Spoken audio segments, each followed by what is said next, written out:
Good morning, class. Again, we are going to discuss the further topics of the second chapter. Today, we are going to discuss the further topics of the second chapter in your civics. The chapter's name is federalism. Last class में हम लोगों ने बहुत सारी चीज़ें discuss की थी, ठीक है, कि फेडरलिज्म है क्या, फीचर्स ऑफ फेडरलिज्म क्या होता है, state list, union list, concurrent list के बारे में हम लोगों ने डिस्कशन किया था। इस चैप्टर में एक तो ये आधा चैप्टर खत्म हो चुका है, ठीक है। तो हम लोगों ने देखा था कि फेडरलिज्म कौन से चैप्टर में, फेडरलिज्म कौन से कंट्रीज में है, ठीक है।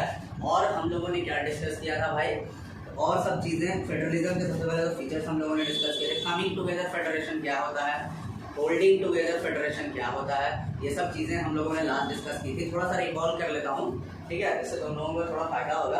फेडरलिज्म है क्या भाई? तो फेडरलिज्म ऐसा गवर्नमेंट है, ऐसा फॉर्म ऑफ गवर्नमेंट होता है जिस फॉर्म ऑफ गवर्नमेंट में पावर जो है वो बटी होती है on the different sections of the government, ठीक है। जैसे कि सेंट्रल गवर्नमेंट, स्टेट गवर्नमेंट, और एक और हम लोगों ने डिस्कस किया था, वो तीसरा क्या था, लोकल गवर्नमेंट। लोकल गवर्नमेंट जिसको हम लोग शहरों में म्युनिसिपल कॉर्पोरेशन के नाम से जानते हैं और गाँवों में हम लोग उसको पंचायती राज के नाम से जानते हैं। सो ये सारी चीज़ें हम लोगों ने पिछले क्लास में डिस्कशन की थी।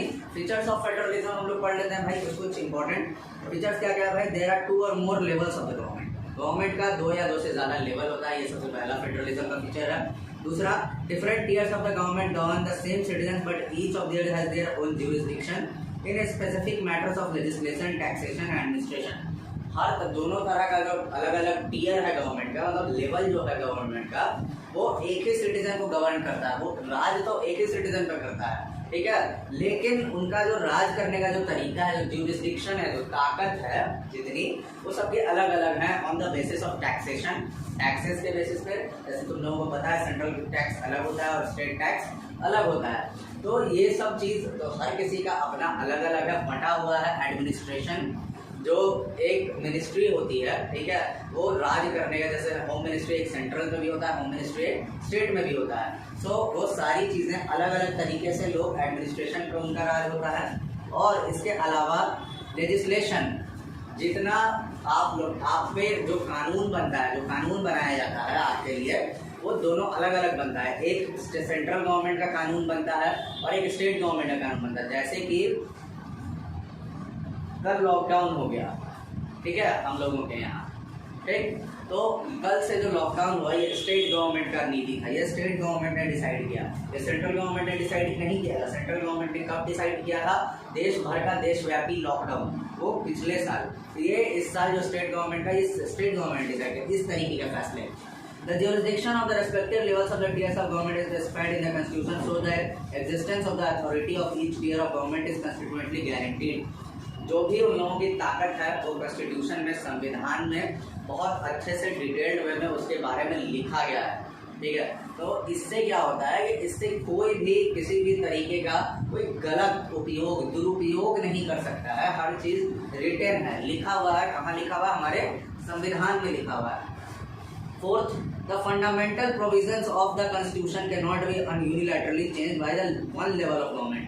Some changes required to consent of both the levels of the government. अगर कोई मान लो सेंट्रल गवर्नमेंट ऐसी आ जाती है, जो फंडामेंटल जो चेंज है, जो कॉन्स्टिट्यूशन में जो लिखा हुआ है, उसको बदलना चाहे तो नहीं बदल सकती है। बहुत सारे ऐसे रूल्स एंड रेगुलेशंस हैं जो वो अकेले नहीं बदल सकती है। बदलने के लिए उसको स्टेट गवर्नमेंट से भी राय मशवरा लेना पड़ेगा। सो ये इस तरीके से हमारा पूरा का पूरा कॉन्स्टिट्यूशन बना ही हुआ है, ठीक है।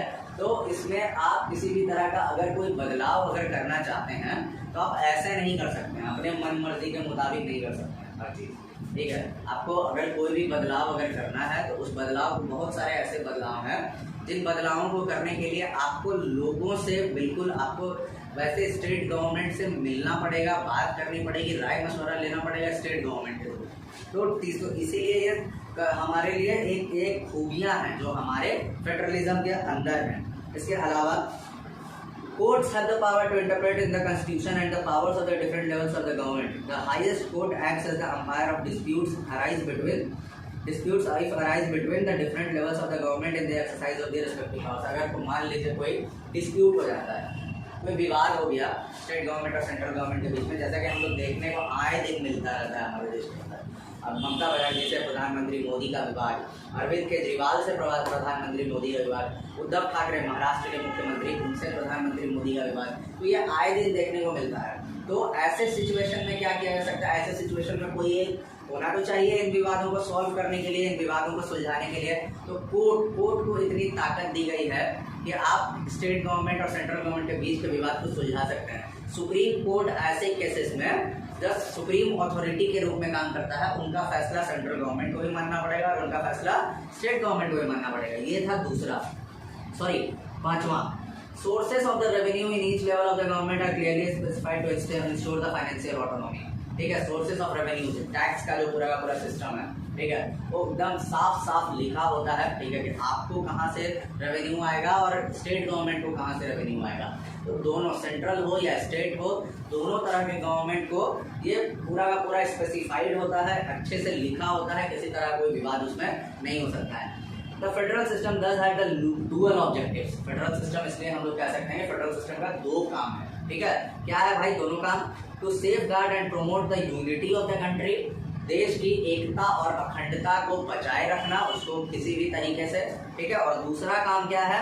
While at the same time accommodate regional diversity, और उसी समय एकता और अखंडता को बचा के रखने के साथ भी रीजनल डाइवर्सिटी, जो आसपास में जो विविधता है, ठीक है, लोग अलग अलग तरह के, अलग अलग कम्युनिटी के, अलग अलग भाषा बोलने वाले लोग जो होते हैं, उनको हम लोग डाइवर्सिटी कहते हैं। तो इसको भी बचा के रखना है फेडरलिज्म को, और देश के अंदर यूनिटी जो होती है उसको भी बचा के जाना है। तो ये डुअल ऑब्जेक्टिव, ये दोनों काम किसका है भाई?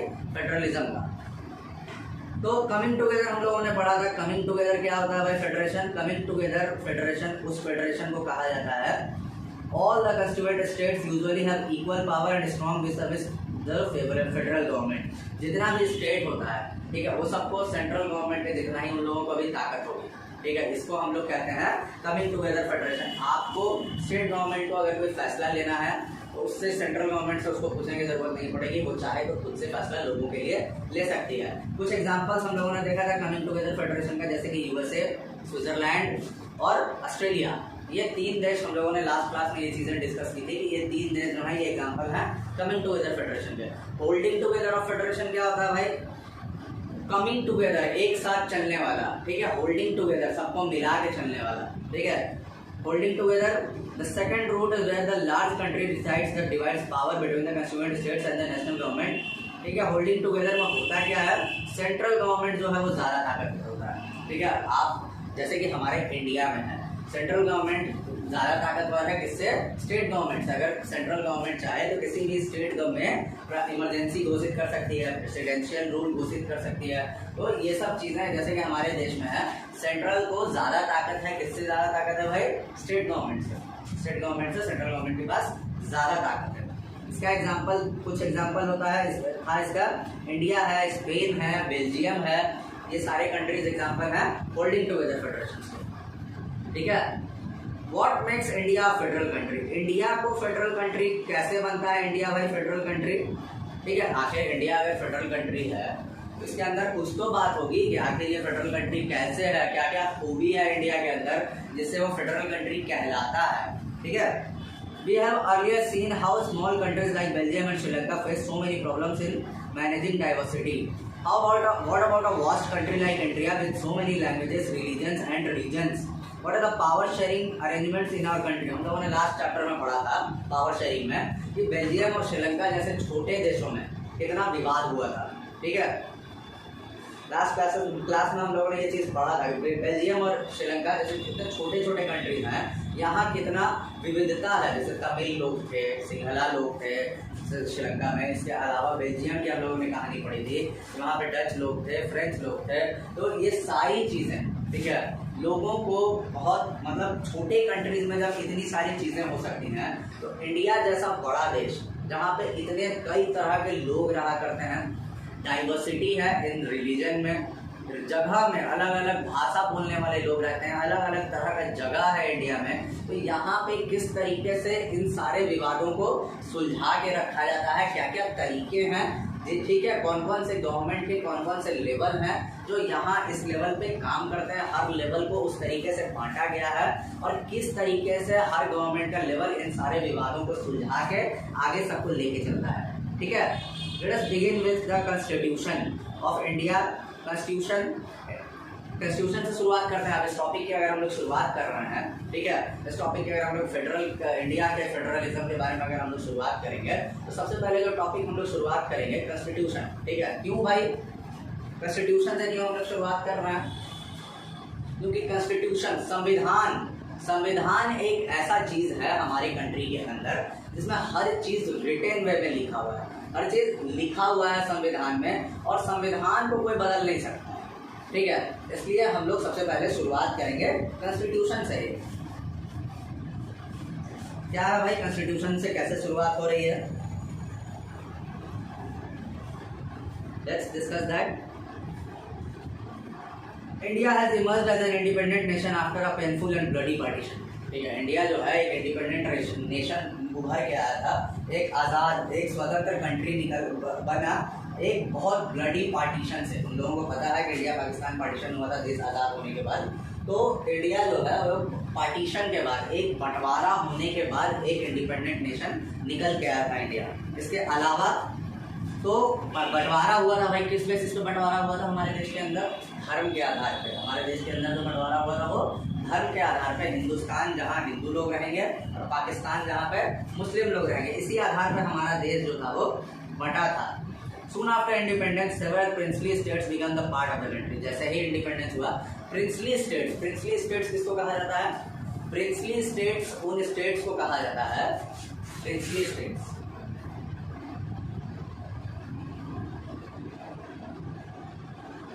जिसमें राज तो राजा का ही होता है, लेकिन वो अंग्रेजों के गवर्नमेंट के जो भी गवर्नमेंट रहेगी देश में उनके छत्र छाया में रह के राज करते हैं। तो वैसे वैसे प्रिंसली स्टेट्स, जैसे कि हैदराबाद का प्रिंसली स्टेट, तुम लोगों ने सुना होगा कि हैदराबाद जो था वो इंडिया में मिलकर नहीं रहना चाहता था। ठीक है, वो पाकिस्तान में मिलना चाहता था, ऐसी कोई कहानी तुम लोगों ने सुनी होगी।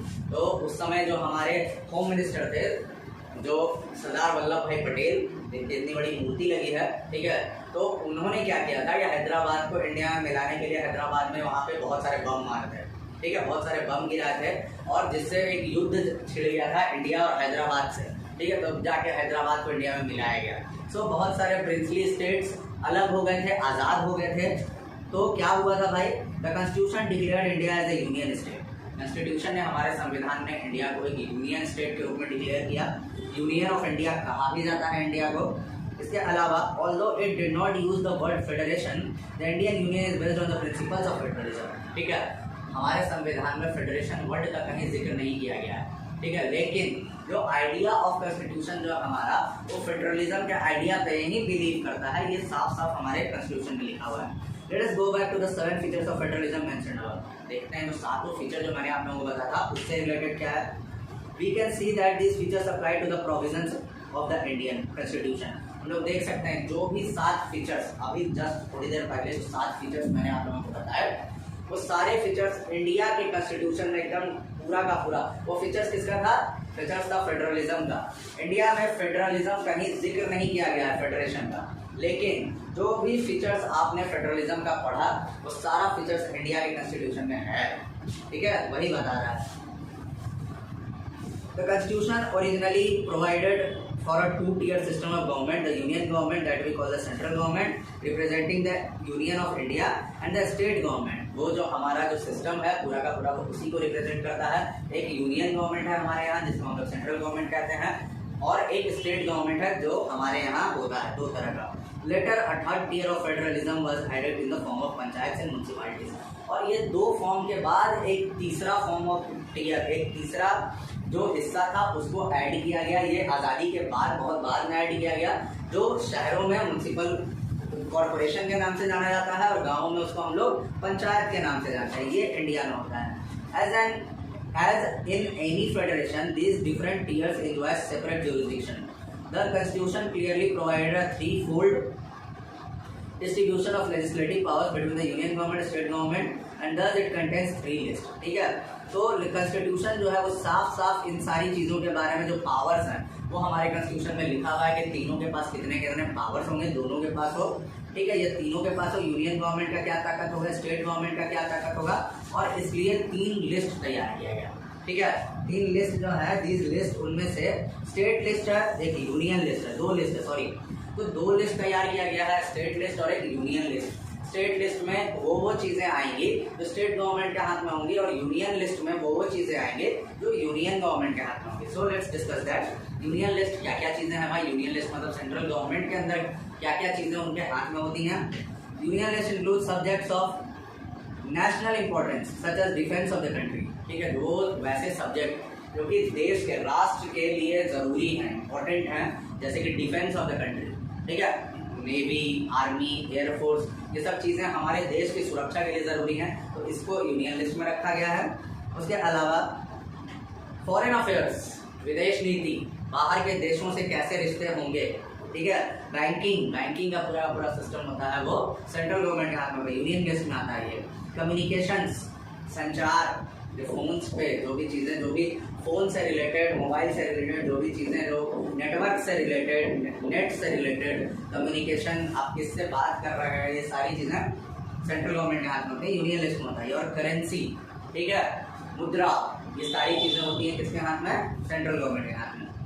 They are included in the list because we need a uniform policy on these matters throughout the country. ये सारी चीज़ों को यूनियन लिस्ट में इसलिए रखा गया है क्योंकि हम लोगों को इसके बारे में अगर कोई भी कानून बनता है तो एक इकलौता ऐसा कानून होना चाहिए ये सारे चीज़ों से रिलेटेड जो कि पूरे देश में लागू हो एक साथ। ऐसा नहीं है कि अगर कोई डिफेंस से रिलेटेड अगर कोई कानून बनता है तो वो सेंटर में कुछ और होगा और बिहार में कुछ और होगा, नहीं, ऐसा कुछ नहीं हो सकता। करेंसी से रिलेटेड, मुद्रा से रिलेटेड, जैसे नोटबंदी हुआ था 2016 में, नोटबंदी हुआ था, तो नोटबंदी अगर मान लो होता है तो एक जगह नोटबंदी होगा और एक जगह नोटबंदी नहीं होगा। मान लीजिए अगर देश ने, सेंट्रल गवर्नमेंट ने नोट बंद कर दिया और वेस्ट बंगाल अगर कहता है कि नहीं हम पुराने 1000 और 500 के नोट नहीं बैन करेंगे, तो ऐसा नहीं हो सकता।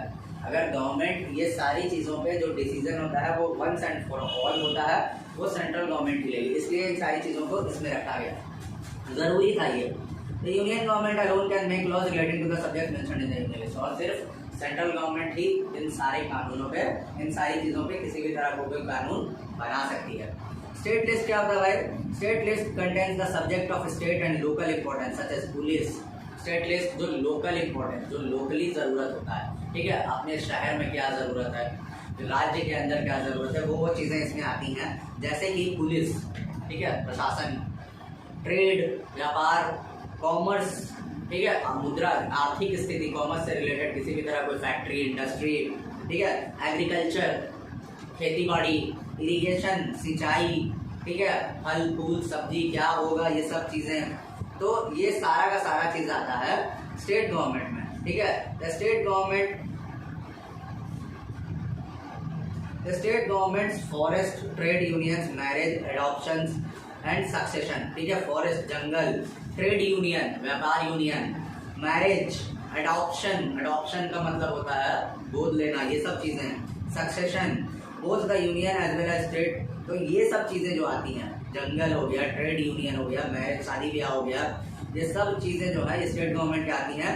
Both union as well as state government can make laws on the subjects mention in this list, ठीक है। ये सारे के सारे लिस्ट, जितने भी लिस्ट बताए गए, इसमें यूनियन गवर्नमेंट और स्टेट गवर्नमेंट दोनों एक किसी भी तरह कोई कानून बना सकती है। If their laws conflict with each other, the laws made by the union government will prevail. अगर मान लीजिए कोई कानून बनता है और कानून दोनों का बनाया हुआ में अगर किसी भी तरह कोई टकराव आता है तो वो कानून चलता है जो सेंट्रल गवर्नमेंट का बनाया होता है। स्टेट गवर्नमेंट का कानून उस केस में तो अगर कोई टकराव हो जाता है तो नहीं चलता है। स्कूल में क्लास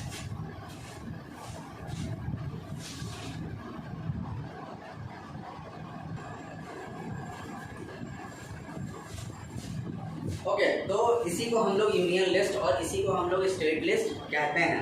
इसके अलावा what about subjects that do not fall in this three list, ऐसा अब जो भी चीज़ें हम लोगों ने डिस्कस की, जितने भी सब्जेक्ट के बारे में हम लोगों ने बताया, तो कोई ऐसे भी सब्जेक्ट होंगे तो इन दोनों में नहीं पढ़ता होंगे। हाँ, अभी तुमने सुना बहुत सारी चीज़ें, तो बहुत सारे ऐसे भी सब्जेक्ट होंगे ना यूनियन लिस्ट में पढ़ते होंगे ना स्टेट लिस्ट में पढ़ते होंगे, उन सब्जेक्ट का क्या। वैसे लिस्ट कौन से लिस्ट में आएंगे भाई, मैंने बात की थी 3 लिस्ट की, ये तीसरा लिस्ट ऐसे ही बनना है, ठीक है। If there are subjects like what about the, इन दोनों में नहीं लगेगा, या फिर और subjects like computer software that came up with the constitution after made, या फिर ऐसा कोई सब्जेक्ट जो कि संविधान बनने के बाद आया हो, जैसे कि कंप्यूटर टेक्नोलॉजी, इंटरनेट, ठीक है। तो ऐसी चीज़ें किस लिस्ट में आएंगी भाई, ऐसी चीज़ें से रिलेटेड कोई भी चीज़। According to the constitution the union government has the power to legislate this residuary subjects, ठीक है। और इसके अलावा इतनी ताकत दी गई है हमारे कॉन्स्टिट्यूशन में कि यूनियन गवर्नमेंट इन सारे सब्जेक्ट को जो बच जाता है उसको एक अलग से रेसिडुअरी सब्जेक्ट के तौर पे उसमें डाल सकती है, और उसके के सारे फैसले जो होंगे वो भी सेंट्रल गवर्नमेंट ही करेगी। We noted above that most federations that formed by holding together do not give equal power to the constituent units। हम लोगों ने देखा कि होल्डिंग टुगेदर, तुम लोगों को पता है, जस्ट मैंने डिस्कस किया था कि होल्डिंग टुगेदर में ये पावर जो है वो इक्वल नहीं होता है, सेंट्रल गवर्नमेंट का ज़्यादा होता है और स्टेट गवर्नमेंट का कम होता है। Thus all states in the Indian Union do not have identical power। इसलिए हर स्टेट ऐसा भी है कि हर स्टेट के पास इक्वल पावर नहीं है। तो हम ये कह सकते हैं कि इंडिया के अंदर जितने भी स्टेट्स हैं हर किसी को आइडेंटिकल पावर नहीं दिया गया है। Some state enjoy special status, ये कुछ स्टेट्स ऐसे भी हैं जो स्पेशल स्टेटस एंजॉय करते हैं। अभी हम लोग जम्मू कश्मीर के बारे में, तो जम्मू कश्मीर से 370 तो 2019 में हटा है, उसके पहले तुम्हारी किताब लिखी हुई है, तो उसके बारे में भी डिस्कस करेगा। उस स्टेट में ऐसा कुछ है, ठीक है। जैसे कि एग्जांपल दे रहा है नॉर्थ ईस्टर्न स्टेट्स की, मैंने लास्ट क्लास में बात की थी कि बहुत सारे नॉर्थ ईस्ट के भी स्टेट्स हैं जहाँ जिनको स्पेशल स्टेटस मिला हुआ है उन स्टेट्स को। तो कौन कौन से हैं भाई, जैसे कि असम है, नागालैंड है, अरुणाचल प्रदेश है, मिजोरम है, ये सारे स्टेट्स जो हैं उनको स्पेशल पावर मिला हुआ है कुछ प्रोविजन के साथ। जैसे कि उनको मिला हुआ है कॉन्स्टिट्यूशन ऑफ इंडिया की तरफ से आर्टिकल 371, आर्टिकल 371 उन लोगों से, वो सारे स्टेट जो कि नॉर्थ ईस्ट में है उनको मिला हुआ। जम्मू कश्मीर को क्या मिला हुआ था भाई, जम्मू कश्मीर को मिला हुआ था आर्टिकल 370, जो कि इंडियन गवर्नमेंट ने रद्द कर दिया, खत्म हो गया। लेकिन ये अभी भी है, 371 आर्टिकल अभी भी है, नॉर्थ ईस्टर्न स्टेट्स को अभी भी स्पेशल राइट्स मिला हुआ है, वो अभी नहीं खत्म हुआ है, ठीक है। Due to the peculiar social and historical circumstances, क्यों मिला हुआ होता है कोई स्पेशल स्टेटस, क्योंकि वहाँ पे जो हिस्ट्री होती है, जो इतिहास में उनको किसी ना किसी तरह का उन पर दबाव बनाया गया होता है, ठीक है, और उनका जो स्थिति है वो बुरा होता है वैसे जगहों पे, इसलिए उनको स्पेशल स्टेटस दिया जाता है। These special powers are especially enjoyed in relation to the protection of land rights and indigenous peoples, their culture and also preferential employment and government services। ये सारे के सारे स्टेटस एक और चीज़ के लिए मिलता है कि उनका लैंड सिर्फ उन्हीं का लैंड रहे, उनके लैंड को कोई और स्टेट के लोग नहीं खरीद पाए, मतलब वहाँ के लोग जो हैं वो वहीं रहें, उनके जगह पे कोई और लोग जाके ना बस जाएं, इसलिए उनको ये सब चीज़ें दी जाती हैं। इसके अलावा रोजगार, अगर देश के अंदर किसी तरह का लोगों को अगर रोजगार दिया जाए, ठीक है, लोगों को अगर रोजगार दिया जाता है स्टेट के अंदर, तो इन सारे स्टेट्स के अंदर वो रोजगार जो है सिर्फ उन्हीं को मिले। कॉलेजेस में एडमिशन्स, यूनिवर्सिटीज़ में एडमिशन्स, तो उन्हीं के बच्चों को सबसे पहले प्रेफरेंस दिया जाए, इसलिए ये सारे के सारे उन लोगों को स्पेशल स्टेटस दिए गए हैं। इसके अलावा Indians who are not permanent residents of the state can not buy land और हाउसेज। जैसे कि मैंने बताया कि अपने ज़मीन के लिए अगर तुम यहाँ पे असम के अगर रहने वाले नहीं हो, ठीक है, नागालैंड के अगर तुम रहने वाले नहीं हो, तो तुम नागालैंड या असम में ज़मीन नहीं खरीद सकते हो। ये स्पेशल स्टेटस इसलिए मिला जाता है। Similar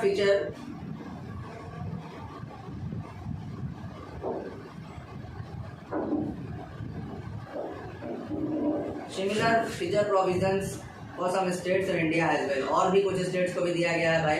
there are some units of Indian union that enjoy very little power. कुछ इंडियन यूनियन के अंदर कुछ ऐसे भी स्टेट्स हैं जो कि इंडियन यूनियन के अंदर बहुत कम ताकत है।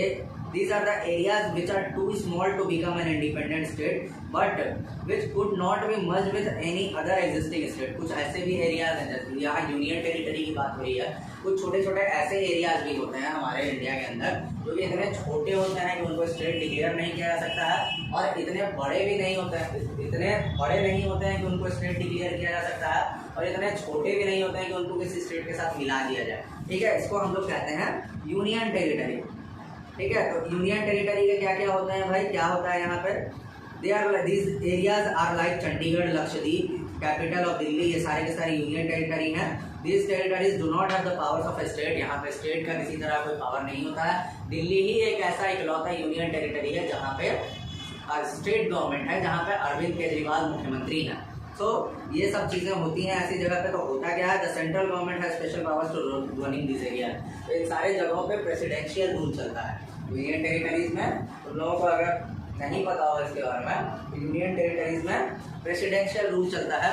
वहाँ पे लेफ्टिनेंट जनरल मतलब एक एलजी को बैठाया जाता है, गवर्नर होते हैं बेसिकली वहाँ पे ऐसे जगहों पे। और वो गवर्नर किसके कंट्रोल में रहता है, कौन उनको कंट्रोल करता है उन गवर्नर को, हमारे प्रेसिडेंट। ठीक है, वो प्रेसिडेंशियल रूल के तहत होता है। This sharing of power between the union government and the state government is the basic structure of the constitution. ये जो पावर शेयर हो रहा है यूनियन गवर्नमेंट और स्टेट गवर्नमेंट के बीच का, यही हमारे संविधान का बेसिक स्ट्रक्चर है। इसी पे हमारा संविधान बेसिकली टिका हुआ है। It is not easy to make changes to this power sharing arrangement. इतना आसान नहीं है पावर शेयरिंग अरेंजमेंट में बदलाव करवाना किसी भी देश के अंदर। ठीक है, हमारे देश में the parliament can not on its own change the arrangement. Parliament, सांसद लोग अपने से कोई भी बदलाव, जो बेसिक बदलाव है कॉन्स्टिट्यूशन का, जो यूनियन गवर्नमेंट स्टेट गवर्नमेंट, इसको अकेले नहीं कर सकते। ये बदलाव मुश्किल है, इम्पॉसिबल है। ठीक है, any change to it has to first pass in both the houses of parliament and with at least 2/3 of the majority. अगर कोई भी बदलाव करना होता है कॉन्स्टिट्यूशन में, संविधान में, तो उस बदलाव के लिए जो बिल होता है वो दोनों हाउस, लोकसभा और राज्यसभा, दोनों में पास करना जरूरी है, दोनों में पास करना पड़ता है। और इसमें मेजॉरिटी होनी चाहिए। इसमें जब तक 2/3 हिस्सा जब तक इसमें वोट करके मेजॉरिटी ना दे, तब तक वो कानून नहीं बन सकता है। इसके अलावा और क्या चीजें हैं भाई, sharing of power is not the parliament can not change the houses of parliament, both house of parliament, then it has to be referred to the legislature on the list of the total states। और उसके बाद फिर जितने legislatures हैं, MLA वगैरह हैं, जितने भी states हैं, उनका भी ये पूछता है। बिना उनके साइन किए हुए भी इसमें बदलाव नहीं हो सकता है। The judiciary plays an important role in overseeing the implementation of the constitutional provisions and procedures। इस पूरे सिस्टम में जुडिशरी जो कानून है वो बहुत इंपॉर्टेंट रोल प्ले करता है कि किसी भी तरह का कोई गलत कानून, किसी भी तरह कोई गलत चीज हमारे कॉन्स्टिट्यूशन में ना बन जाए। जुडिशरी का रोल बहुत ही बड़ा है इन सारी चीजों में। In case of any dispute about the division of powers, the high courts and the supreme courts make a decision. और अगर कोई विवाद होता है, जैसा कि हम लोग जानते हैं, तो उस केस में हाई कोर्ट और सुप्रीम कोर्ट की ताकत होती है कि वो इन सारे विवादों को सुलझा सके, सारे विवादों पर पर्दा डाले। ठीक है, वही लोग फिर लास्टली डिसीजन वही सुप्रीम कोर्ट ही लेता है, जैसा कि हम लोग जानते हैं। The union and state government has the power to raise resources by levying the taxes in order to carry on the government and the responsibilities assigned to them। ठीक है, यूनियन और स्टेट गवर्नमेंट को जो भी taxes लोगों से वसूल होता है, जो रेवेन्यूज लोगों से वसूल होता है, उसी के थ्रू उन लोगों को देश और राज्य चलाना होता है और सरकार चलाना होता है। और इस जो भी काम, जो भी जिम्मेदारियां उन लोगों को दी गई हैं, चाहे वो सेंट्रल गवर्नमेंट हो या फिर स्टेट गवर्नमेंट हो, उन जिम्मेदारियों को उसी प्रोसेस के थ्रू ऐसे ही उन्हीं टैक्सेस के भरोसे चलाना होता है। So this was your today's class. क्या था सिविक्स में इंडिया। नेक्स्ट क्लास में हम लोग पढ़ेंगे ये इंडिया में हम लोग पढ़े आज कि इंडिया में इंडिया कैसे एक फेडरल कंट्री है, 7 फेडरलिज्म के फीचर्स इंडिया में कैसे लागू होते हैं, ये हम लोगों ने आज पढ़ा। ठीक है, आई होप आप लोगों को अपने जितने डिटेल में पढ़ा रहा हूँ उस तरीके से हम लोग पढ़ेंगे तो ज़्यादा अच्छे से समझ में आएगा और मज़ा भी आएगा। टाइम थोड़ा लंबा भी होगा पढ़ने के लिए, तुम लोगों को थोड़ा टाइम देना पड़ेगा। ठीक है, तो थोड़ा टाइम देना, बट अच्छे से इसको पढ़ना। आई होप आप लोगों को ये चैप्टर समझ में आ रहा हो। ठीक है, नेक्स्ट क्लास में हम लोग आगे के फर्दर टॉपिक्स पढ़ेंगे। So class stay well and अच्छे से रहिए, खाइए पीजिए। कोरोना बहुत बढ़ गया है, मैं जान रहा हूँ, तो आप लोग अच्छे से रहिए, खाइए पीजिए, घर में रहिए, सेफ रहिए, साउंडफुल रहिए। और मैं आशा करता हूँ कि जल्दी से ये दुख भरे दिन खत्म हो और हम और आप जो हैं वो ऑफलाइन क्लास के थ्रू फिर से मिल सकें। Thank you class.